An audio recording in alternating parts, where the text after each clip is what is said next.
Okay. Now, what I'm going to do for your next quiz is a little different, okay?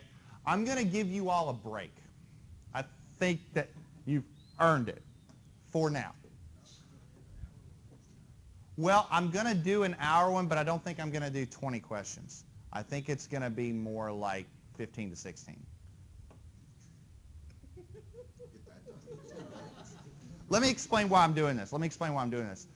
It's not to be harder on you or to give you a loaded quiz later. It's because statics, dynamics, and mechanics on the exam kind of go together. Like you're using a lot of the same concepts all at once.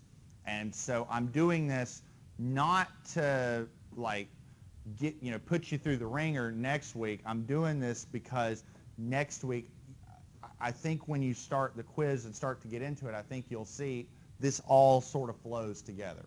Okay, and so I'm not doing that to sort of like to put more damage on you. I'm doing it because I think it will lead to better success. I mean, let's keep in mind when you take the exam, it's all going to be at once anyways, right? You're not going to come in. You're not going to go to Charleston and say, "I'll take the econ. I'll see you next week." See.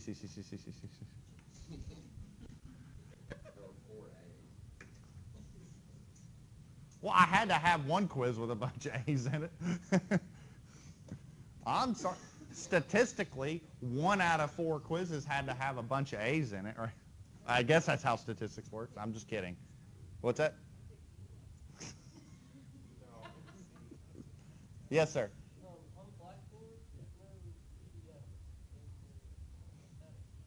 Did it not?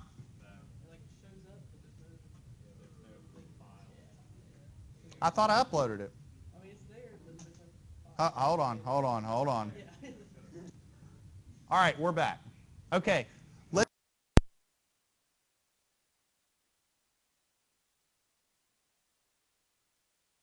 me. People on YouTube are like, what is he talking about? There's a couple things about this section on the exam, and I really sort of want to tie this into our review because I think you're going to find that this review into statics and dynamics is going to be a lot simpler than you thought it was going to be. And let me explain.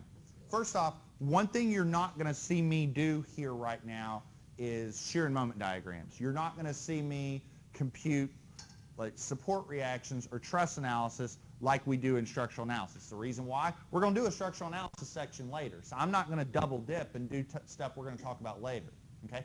I'm also going to be pretty light on the vector stuff. Why? Because we've already done dots and cross products in here already. Okay? So what does that leave in here? Actually some pretty simple topics.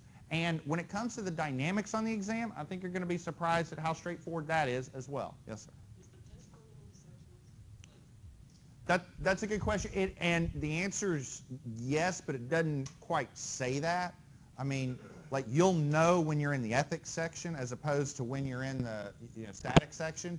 But I know, like when I took the exam, like it said like let's say 7 to 11 problems on this topic, and so when I was on question 28, I knew I was in, okay, here's econ, and then 6 or 7 questions later, I was in ethics. So it didn't like say this is the ethics section and this is this, but it is sort of broken down in that.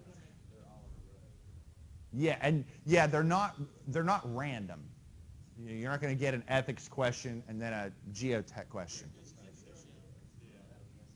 Yeah, that doesn't happen. Or I mean, now you can go through the exam and then do some problems and go back to whatever. You can do that. You can say, well, I skipped this section. I'll go back to it later. So but that's your decision. So a couple things to point out. Dynamics is shorter.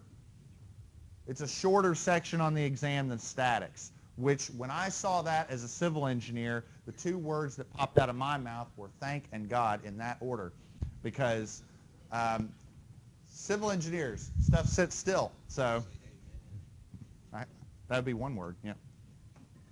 All right, let's begin with things sitting still. Let's talk about statics. Okay?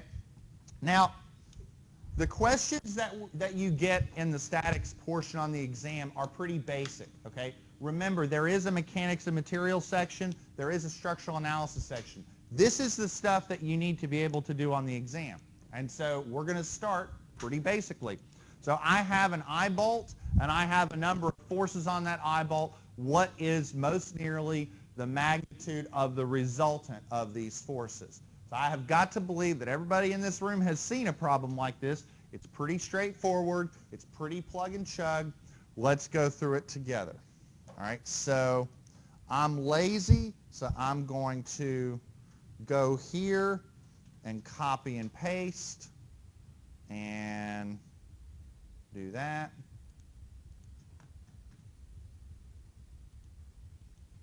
I hit the full screen button. View full screen. There we go. All right. So here's our problem. Okay. The easiest way to handle this is to just handle each component one at a time. So what I'm going to do is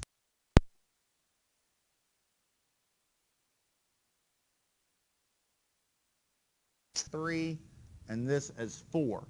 And we're going to handle each component one at a time. So let's start off with force component number 1. Now when you're adding up forces and trying to determine a resultant, the easiest thing to do in a situation like this is to split it up into x and y. Okay?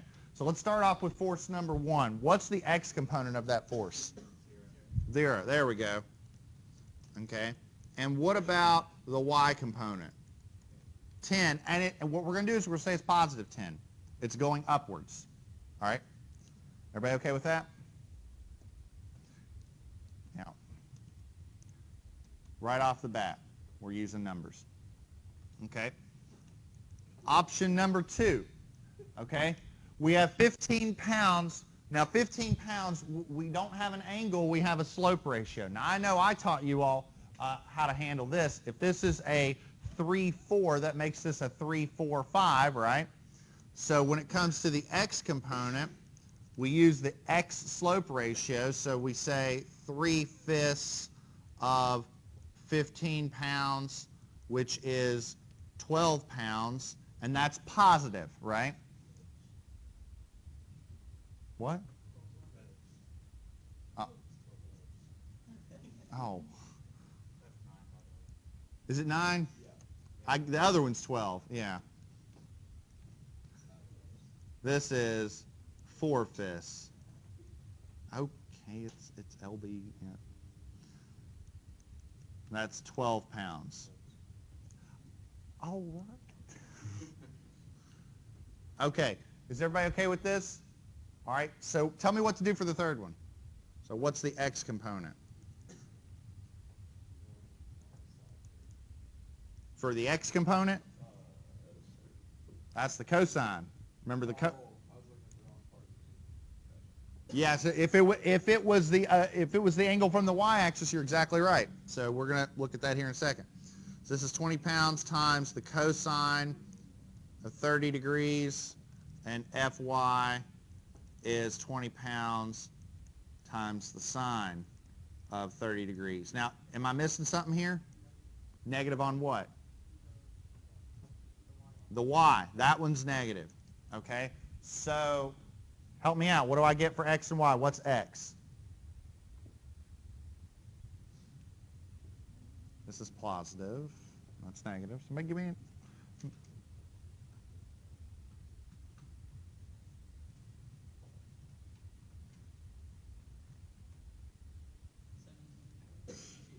.32. And this is negative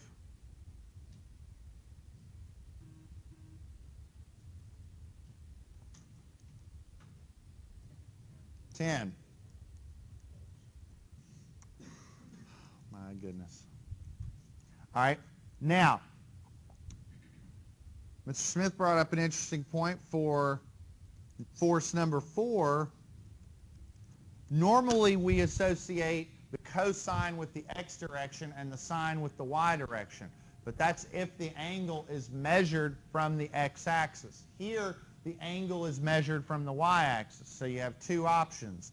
Either use 90 minus this angle or flip your sines and cosines. In other words, this is going to be 15 pounds times the sine of 15 degrees, and this is 15 pounds times the cosine of 15 degrees.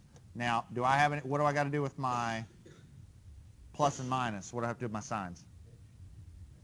The x should be negative and the y should be negative. They're both negative. So what do I get for x and y?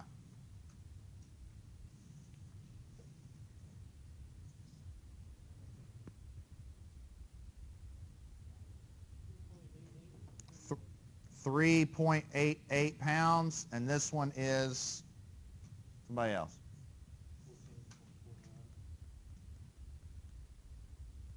14.49 pounds. So what I've gotten is the x and y component for each force. In order to determine the resultant, I need the x component of the resultant and the y component of the resultant. And the easiest way to do that is just to sum up the forces in the x direction and sum up the forces in the y direction.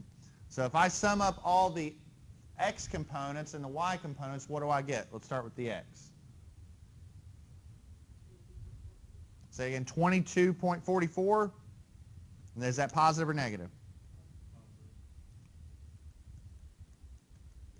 And then ry, what do we get? Negative 2.49. Therefore, the resultant is the square root of rx squared plus ry squared, which is the square root of 22.44 pounds squared plus minus 2.49 pounds squared, and that comes out to be what?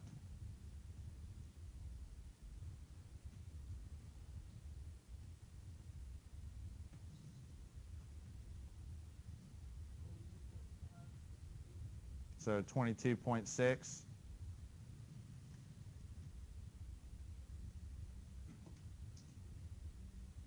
And so that's D. Oh.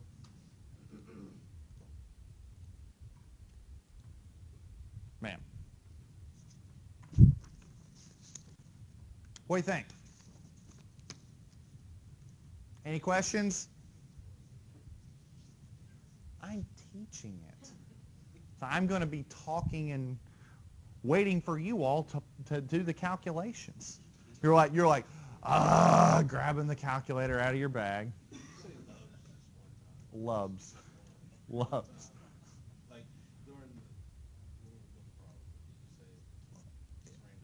I don't know if I have any. I don't have. Oh, I missed my opportunity. They're all metric. They're all metric.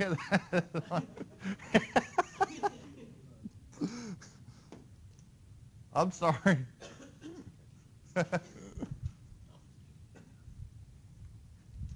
And he goes, I looked out for you that one time. All right. Here's problem 2. Did you all do these types of problems in statics? Okay, all right. What? Okay, all right. all right. Okay, find the tension T that has to be applied to the pulley to lift 1,200 newtons of weight, okay? So if you recall these problems, what you've got to do is you have to investigate the equilibrium of the pulleys, okay? That's point 1, and point 2 is that the ropes themselves, the cables, ropes, whatever you want to call them, the tension in the rope is essentially constant. So for instance, let's start off at pulley letter A. This rope has a tension of T in it, okay? And so that tension of T is going to be all along this rope from here to the ceiling. Okay. So when I look at the equilibrium of pulley A, what I have to do is recognize that that rope has T all throughout it. Okay. So let's look at pulley A.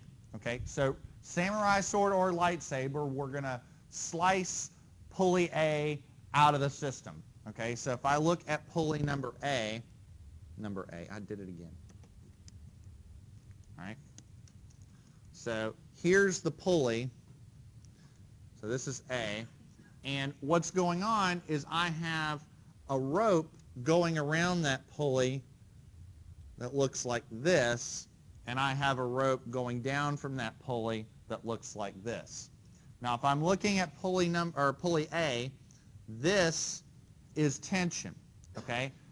If the cable is in tension or the rope is in tension with some value T, then that's going to be T as well. So how much tension is in the blue rope? 2T. There we go. If I got T going up and T going up, I got to have 2T going down. And so if you want some color coordination, that's your red rope right there. Your blue rope goes like this. Okay? And so when I investigate pulley B, here's my pulley. The blue rope is wrapping around it like this. So what's the tension in the blue rope? 2T. So this is 2T, this is 2T, and then we'll say the green rope is hanging down from it, so what's the tension in the green rope? 4T. All right, statics, right? Everything going up's got to equal everything going down. So here's what I want you to do. Follow the green rope. The green rope goes down, up, and then all the way down. Okay? So that green rope has connectivity directly to the block. Okay? So now what I want to do is I want to look at pulley number C. I'm still going to say pulley number C. So here's C. Now what's going on with C if I slice that out? I have the green rope wrapped around it, so it's experiencing a tension of 4T because that's what the green rope is experiencing everywhere. And then I only have one other color here up top, so we'll say that's the black rope pulling down. And so if I have 4T going up and 4T going up, what do I have going down? 8T. So that's this rope right here. So what's going on is this. If I look at an equilibrium analysis of the block, here's the block, and what ropes are connected to that block? I have this rope here experiencing 8T, and this rope here experiencing 4T. The block weighs 1,200 newtons. So if 1,200 newtons has to equal 12T, what's T?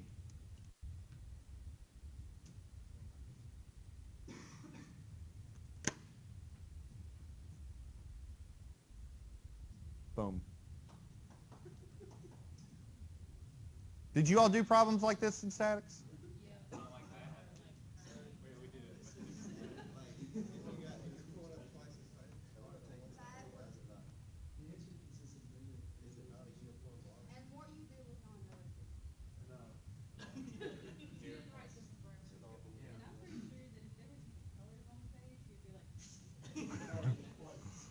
I have no idea what you all are talking about.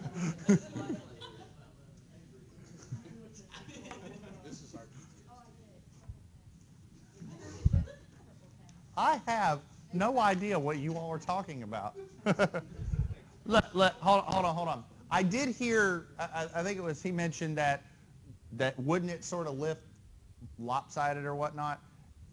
That I guess you could say that's true. Let me say this. Pulley problems tend to not try and look into eccentricities and things like that. This is really just more of a vertical equilibrium determination. What does T need to be to keep that weight there or to lift it up? And it's 1,200 newtons. So. everybody okay with that? No, what'd you say? Hold on. He just said gravity, but that's actually going to show up a little bit here in the next couple problems, because some problems I might ask you for what's the mass of this object instead of what's the weight. And you might get, and sometimes, and let me say this, sometimes the FE is kind of tricky, okay? Because it'll say what's the mass versus what's the weight. And you'll get an answer where like choice B is 100 kilograms, but then choice D is 981 kilograms. And you'll get 981 when you do the math. And you go, oh, it's D. But no, it asks for mass and not weight. So be careful with that. That is a very real possibility on the exam. Everybody good? Okay. All right. So speaking of mass and gravity, we have a sign that has a mass of 150 kilograms. It's attached to a wall by a pin at point B, and it's supported on the wall by a cable between point A and point C. So what's the tension in the cable? Now, right off the bat, the tensile forces are listed in newtons, okay? And our sign has a mass in kilograms. So before we do anything, what should we do with that mass?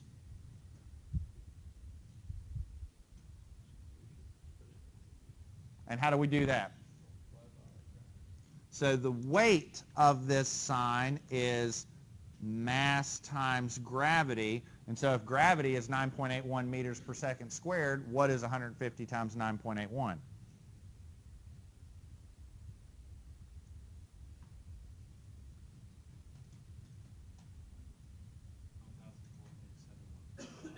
Say it again. 1,471.5 newtons.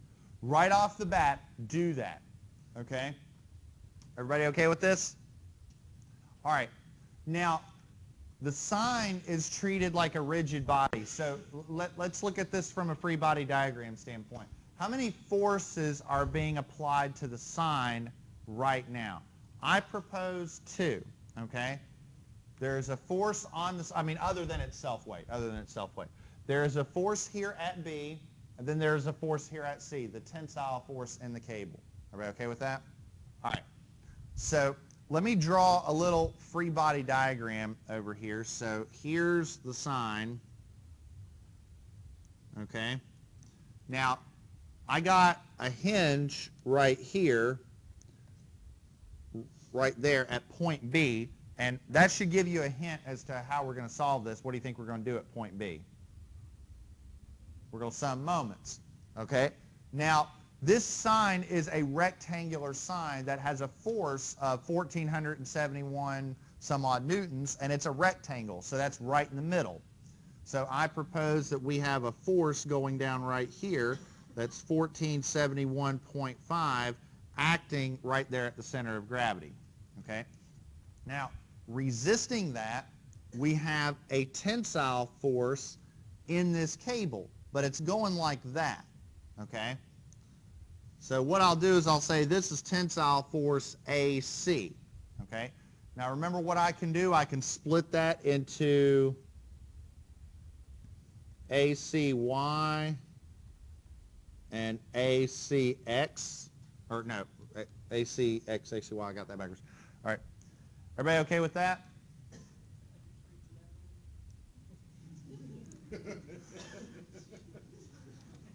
Maybe, I don't, sure. All right. One other thing to keep in mind, okay, does anybody know what the slope ratio of this cable is? 3, 4, 5. Everybody okay with that? Okay. So what I'm going to do is this. I'm going to sum moments at point B and set those equal to 0. Okay? So if I sum moments at B, what do I have going on? Well, I propose there's 2 moment components to consider. Because, yeah, there's a whole bunch of forces going on at B, but they don't really matter because we're summing moments at B. So I propose I have the sign rotating this way. So I have the sign, which is 1471.5 at a moment arm of what? From B. 2 meters. So we have, I drew the one, but it didn't like it. 1471.5 newtons times 2 meters right there. But then the cable is resisting it, okay? Now I'm going to bring y'all back to structural analysis and how we used to do trusses when we do method of sections. Remember when you had that X and Y component and you can just slide it up and down the member? Remember that? So what I'm going to do is I'm going to take the X and Y component and I'm going to slide it to right there so that the X component goes right through B. So all I have is the Y component, so I have ACY at a moment arm of 2 meters. Okay? So that should be a pretty easy equation to solve. And so what's ACY? It's 1471.5 newtons, right? Because it's saying 1471.5 times 2 equals something times 2, right? So ACY is 14.71 or 1471.5 newtons. Is everybody okay with that? Okay, but that's the Y component. That's not the whole thing. Well, I propose that ACY is to 3 as AC is to 5. Did I go too fast on that? Well, therefore, AC is 5/3, hold on, 5/3 ACY, which is what?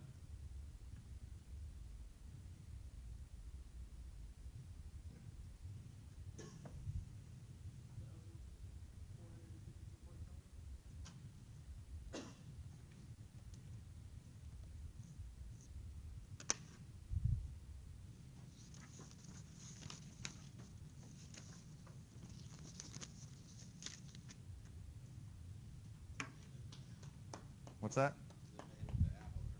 Oh. What do you think? That's not too bad, is it? These are the types of problems you will get on the static section of the exam. This is it. So, everybody? Well, and I understand that.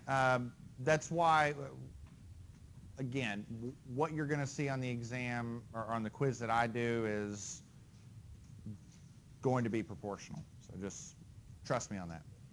Everybody good? All right. Okay. Let's talk about friction. All right, so I have a 100-kilogram block that's resting on an incline. The incline is also at a 3, 4, 5 triangle, so there's that.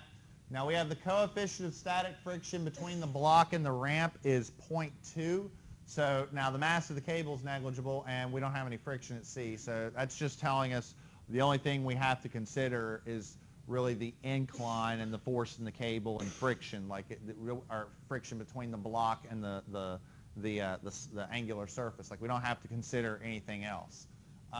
What is the mass of the block B so that the 100-kilogram block will start moving up the incline? Okay. Everybody okay with that? So right off the bat, you're probably noticing something. You're probably noticing that, does this feel like physics? This should feel a little like physics, because did y'all do that? You did this. I was going to say, you did this stuff like this in Physics 211. I got it.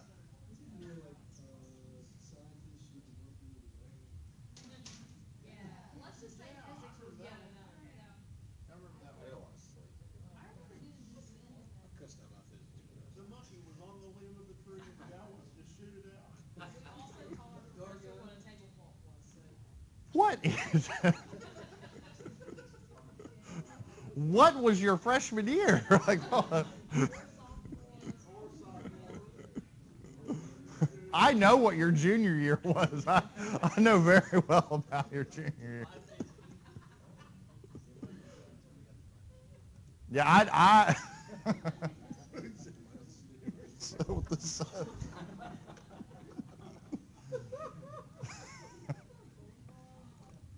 Oh God. No, you're not. No, you're not. No. No, please, God. Do it year after next when I have tenure and I don't have to worry about this. All right. Let's draw a free body diagram.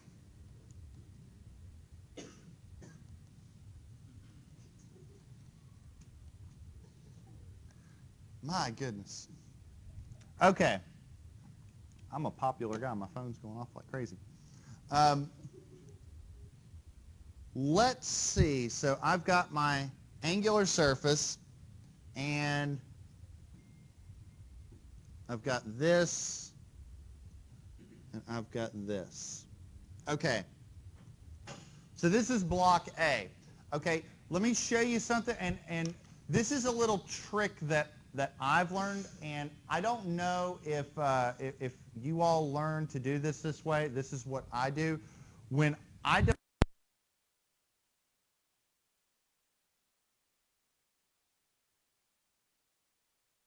the y-axis is going that way. You did learn that. Because I know some professors say, no, this is x and this is y, and they make the trig a little more interesting. Okay?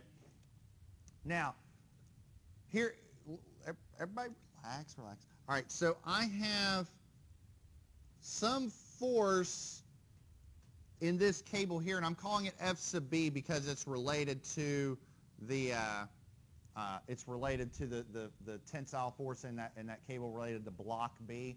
And what that's doing is it's pulling the block up the incline. Okay?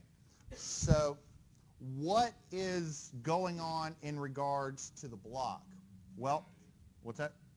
We've got gravity, but we have something else that we have to overcome.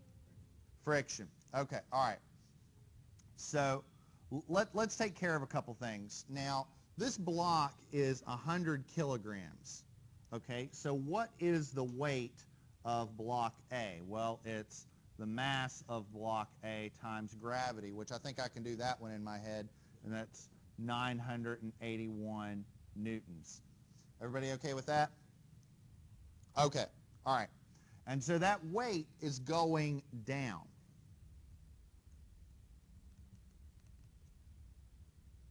Okay? And so this is the weight of block A. Now the slope ratio of this, so it goes over 40, up 30, so that's a 4 and that's a 3. Okay? What we next need to do is determine the normal force. Okay? All right? So the normal force by this block is the force that is perpendicular to the angle of our surface. So that's going like that. So that is our normal force. Everybody okay with that? Yep. Oh, sorry. Yeah. Sorry. No, He's not very good at this. my goodness. Well, here, you do it. Okay, so that's going upwards. Okay, but what I want to get at is this. Do you remember when we did inclined rollers in structural analysis, and when you have a slope ratio and you need to determine that reaction, you flip the slope ratio? Y'all remember that? So what I'm getting at is this. This is oh wait, I wrote that backwards, I did it again. So this is 4 and 3, and that's 5. So therefore, in order to determine the normal force, that's the weight, instead of multiplying it by 3 over 5, because over here for the incline, 3 over 5 is for the vertical component. For that normal force, it's 4 over 5. So do you all see how I did that, where I've got this, and then I flip it? That's fine, that's fine. The easiest way to think about it is this, okay? If I have a slope, and let's say it's got a really, really shallow incline, like 12 to 1, okay? So it's barely up. The normal force going like this is going to be the opposite. It's going to be 12 to 1, Okay, so what I do is this value, see how it's on the horizontal slope ratio? I put it on the vertical. That's on the vertical, put it on the horizontal. So you just flip them. That's a great question. Everybody okay with that? All right.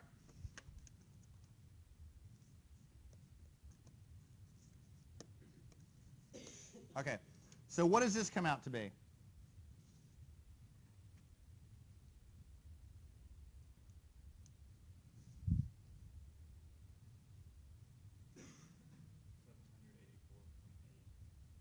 Say it again.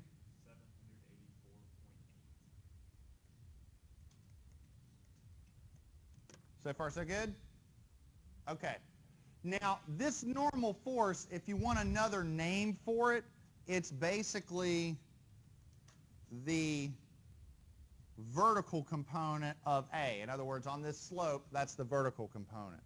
What would the horizontal component of that be? Well, I propose it's that times 3/5. Just go ahead and tell me, what is that? And I'll explain why I'm drawing that in.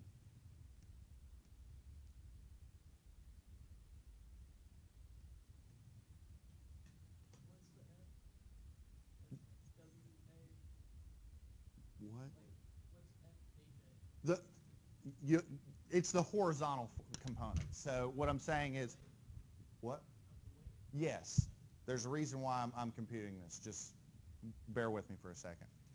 What is this? 588.6. Okay, all right. Here's why I'm computing this. Okay? I've got this block on this incline, right? Yes. Great question. Because here's what we're doing, okay? This is 3, that's 4, that's 5, right? Okay, if here's your angle, how do you determine that x component? It's the cosine of that angle. So adjacent over hypotenuse. Sine is opposite over hypotenuse. So that's all we're doing. It's just sines and cosines. What's that?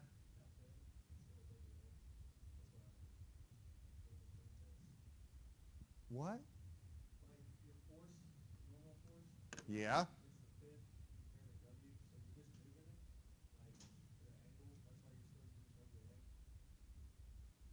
What? I didn't follow. I really didn't.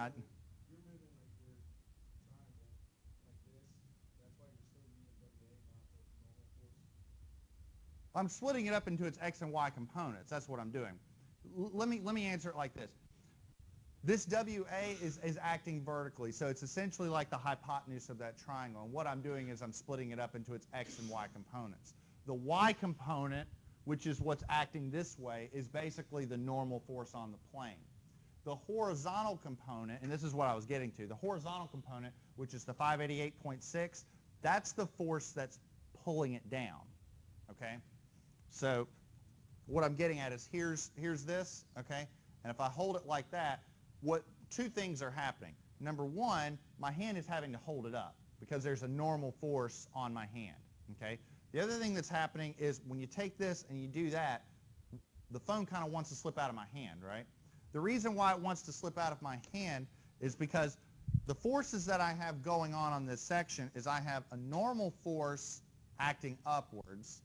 I have the horizontal force wanting to pull me down the slope, but why don't I fall? Like if I have the phone like this, why is the phone still there? What's holding me back up? The friction force is holding me back in the opposite direction. Does that make sense? Everybody else okay with that? So I have friction pulling me this way, okay? And how do you compute that friction force? Here, let me erase all this because I've been like adding a bunch of diagrams here. How do I compute the frictional force?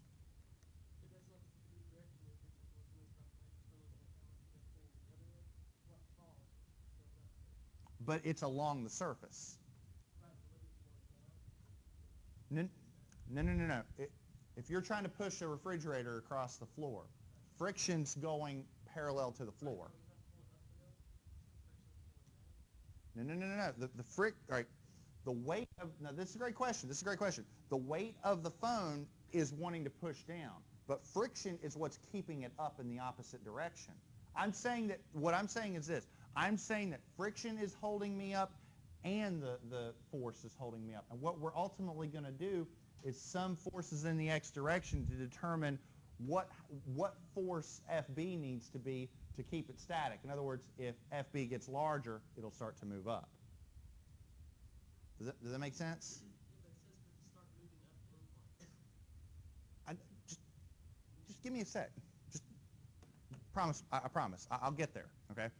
Is everybody okay with what I've got so far? Okay. Everybody good? Okay. All right. Okay. So here's what I propose for the phone. Okay. Here's the phone. It has a weight. When I hold it at an angle, I'm splitting that weight into two components. There's the vertical component, or the normal component, that's acting on my hand. And then there's the horizontal component that's wanting to make my phone slide off and hit the floor. Okay? What's holding the phone up is friction. Okay? Friction is keeping it back. Everybody okay with that? Okay. Now, so let's just compute that frictional force. What's the frictional force? Oh, this is Newton's.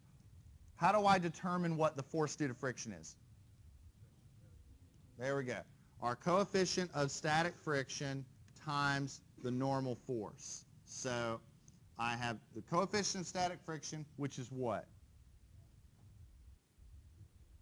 0.2 times the normal force, which is 784.8 newtons.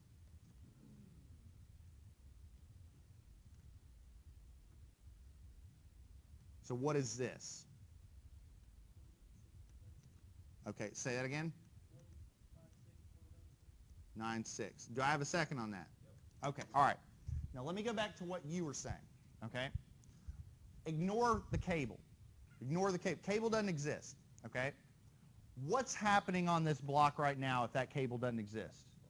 It's sliding down the incline, okay? The weight of the block is 588.6, but the force contributed by friction is only 156. The block is not generating enough friction to keep it upright, so it's falling down, okay?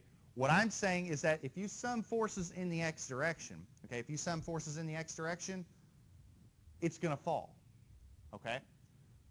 It's not falling right now because there's a cable, okay? So let's do this. Let's determine what is the force in the cable to keep it right there.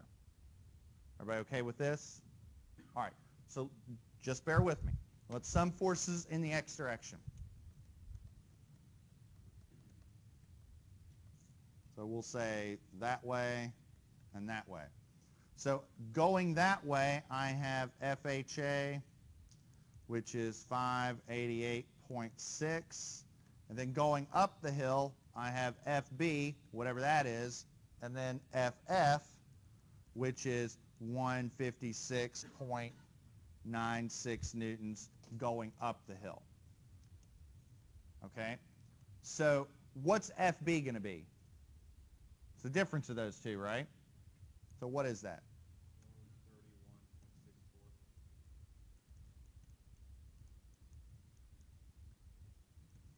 131.64. All right.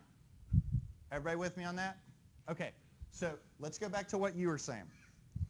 I propose that the force in that cable has to be 431.64 newtons for it to sit still, right? What happens if that force gets larger than 431.64?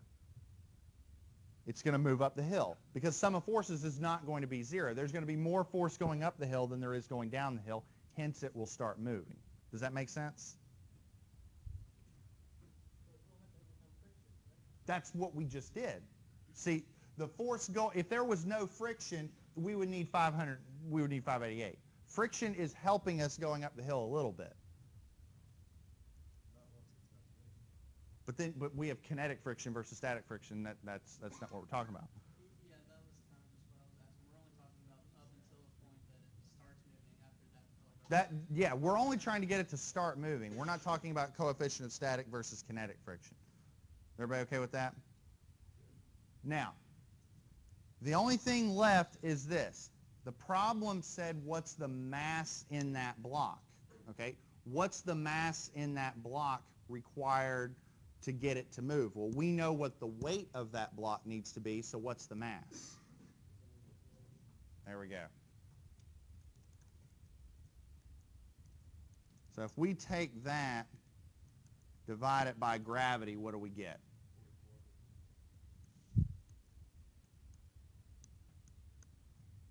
And that's option A.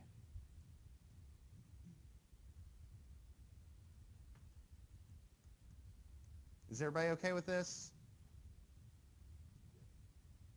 All right. I feel like you all are a little uneasy on this one.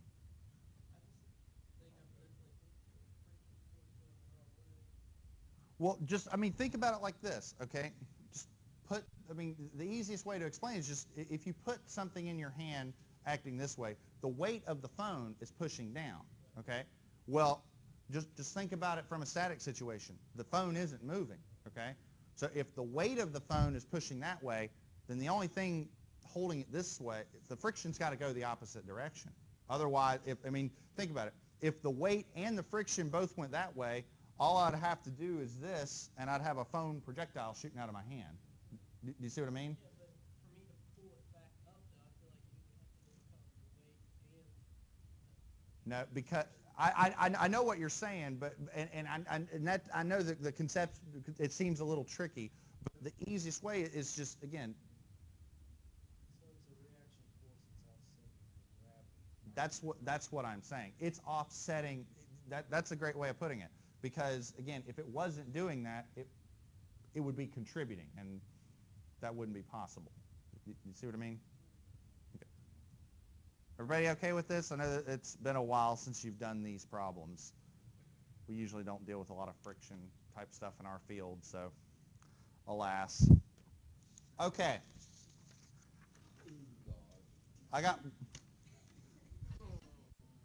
What is the problem with this? This is an easy one.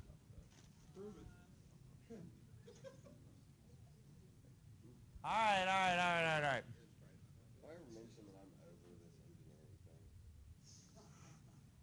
thing. You're a little late. All right. All right, y'all settle down. We're getting off track here. We're making good progress here, and we're getting off track. All right. What are the x and y coordinates of the centroid of this area? This is an incredibly straightforward and simple problem. If you don't get this one right, like this is doable. This is the most doable problem on the exam because it's rote. It's very straightforward, okay? So the only thing that you've got to know is what is the area of a circle, okay? Y'all know how to, we got that, right? What's the area of the circle? Oh, God. Yes, it is. All right, first, so here's what I'm going to do. I'm lazy.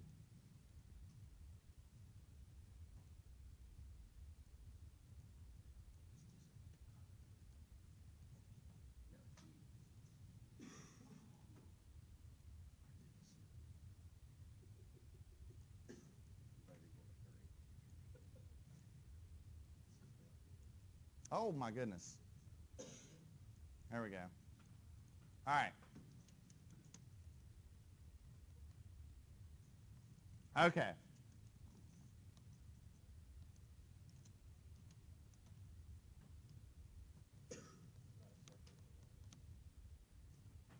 What is the area of that circle? It's pi over 4 d squared. All right, guys, come on. What is that? 4 pi. I know that. What's the decimal value?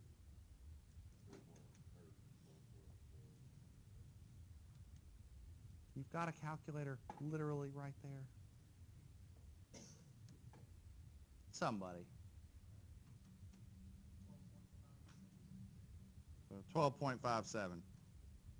Everybody's like, we're tired of seeing symbols. And I was like, well,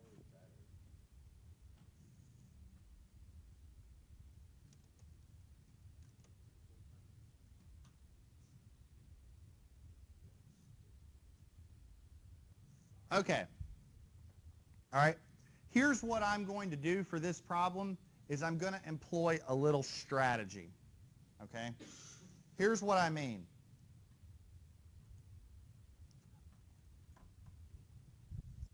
Let's use some common sense.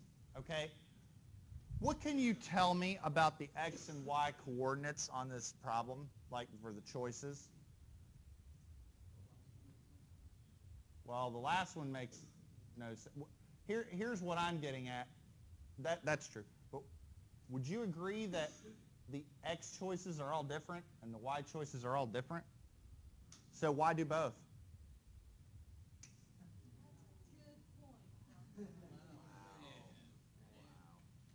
This is why they pay me the big bucks. Just do one of them. So I'm going to pick one. Well, you know what? No, you're going to pick one. Am I going to do x or I'm going to do y? Okay. We're going to do x. Let's see. So here's what we're going to do. How many shapes do we have to consider? 3. So I'm going to call those the rectangle, the square hole, and the circular hole. Okay? Now the area. All right. What's the area of the big rectangle going to be? All right. Now the square hole, what is the area? But it's a hole. All right. And then this one is negative 12.57. Now you said x, right? So what we're doing is we're determining the distance from the origin this way. Okay? So let's take the rectangle. How far is it from the origin to its center this way? 4 centimeters. So this is 4. All right? Okay, what about the square hole? 2, right? And for the round one? 5. So AX, 80 times 4 minus 8, what's that?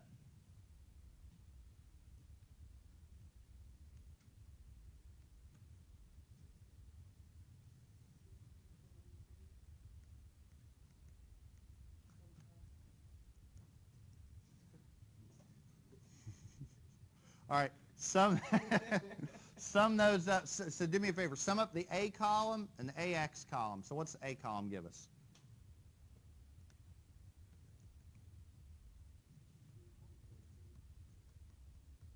All right, and this one.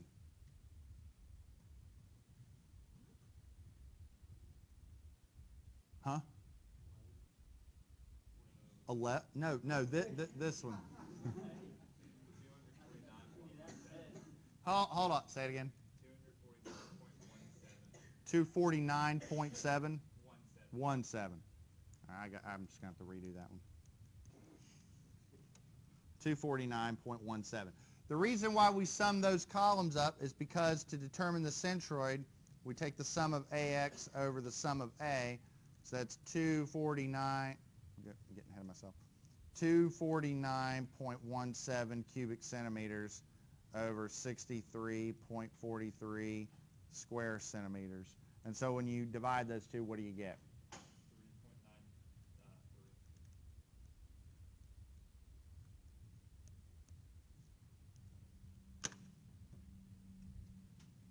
Why do both? That's the only one.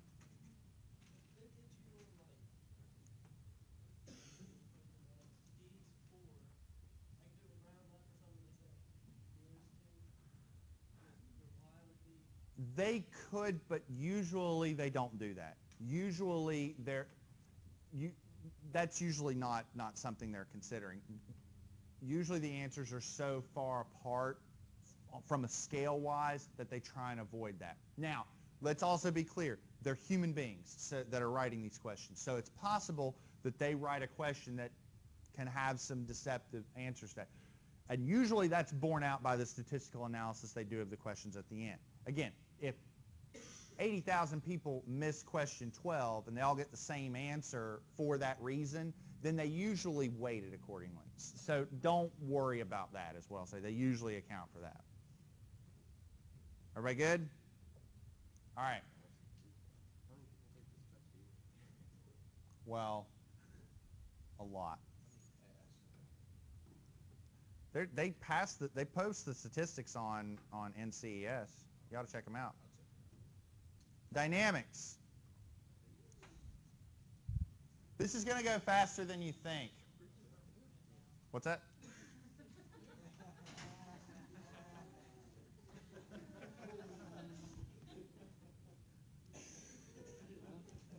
And the award goes to. It's going to go faster because we're moving because it's dynamics. All right. Let's see. We're going to start this. We may not finish it. We'll see. Like I mean dynamics, because yeah, we're no, we're not getting out early. All right.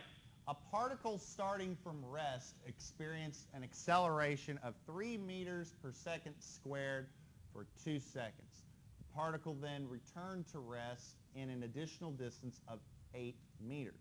Assuming all accelerations were uniform, what was the total time elapsed for the particle's motion?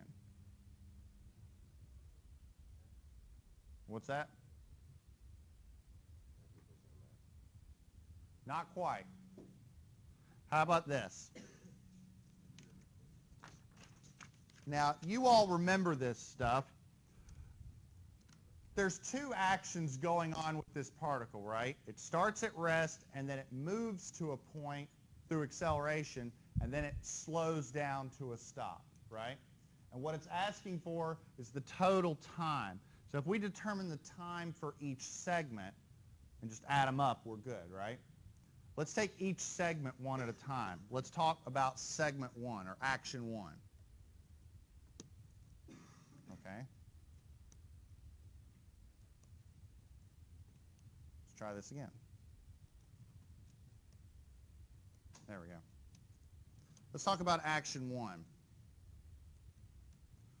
What is the initial velocity during that first segment?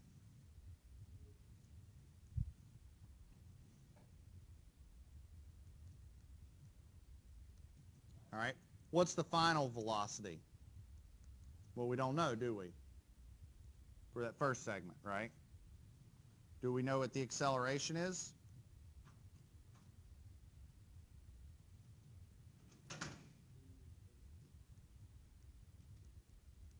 And what about the time? 2 seconds. Now, here's the thing. We don't need to determine the time for the initial segment, because we know it took 2 seconds. But I'm going to go ahead and have us determine the final velocity, because A, I want to get everybody back into thinking about this, and B, we're going to need it here in a second. Does anybody remember how to find that final velocity? Say it again. There we go. So to find the final velocity, you take your initial velocity and you add the acceleration times time. So that's 0 meters per second plus 3, bless you, meters per second squared times 2 seconds, and that's what? 6 meters per second squared. All right? Or 8 meters per second. Yeah. All right? Okay, here's action number 2. Tell me what happens in action number 2. We go from that acceleration to a stop, right? Remember that? So what do we know about action number 2? Well, we know that the initial velocity for that action is, there we go. That's why we needed it. It starts at 6 meters per second, goes to 0. So this is 6 meters per second. This is 0 meters per second. Now, do we know what the acceleration is? No. We don't know what the time is, but what else do we know? We know that. So how about this? Does anybody remember this expression?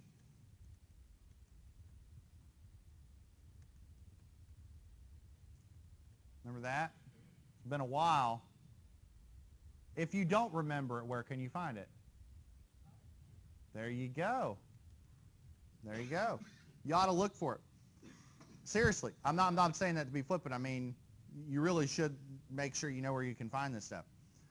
What can I solve for in this expression? The acceleration. So acceleration is vf squared minus vi squared over 2x. So can anybody tell me what that ends up being? Negative 2.25. Does the negative make sense? Why? There we go. And so if I have the acceleration, can I use this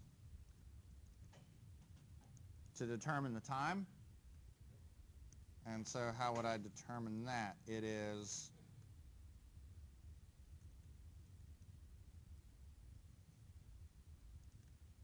it's that, right?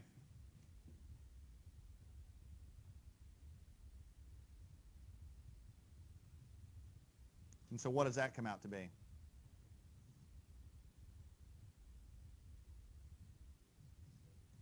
.67 seconds, right? So what's the answer? Say it again. Why is it 4.67? I already have 2 seconds, right? So it's not A. It's C. Yeah.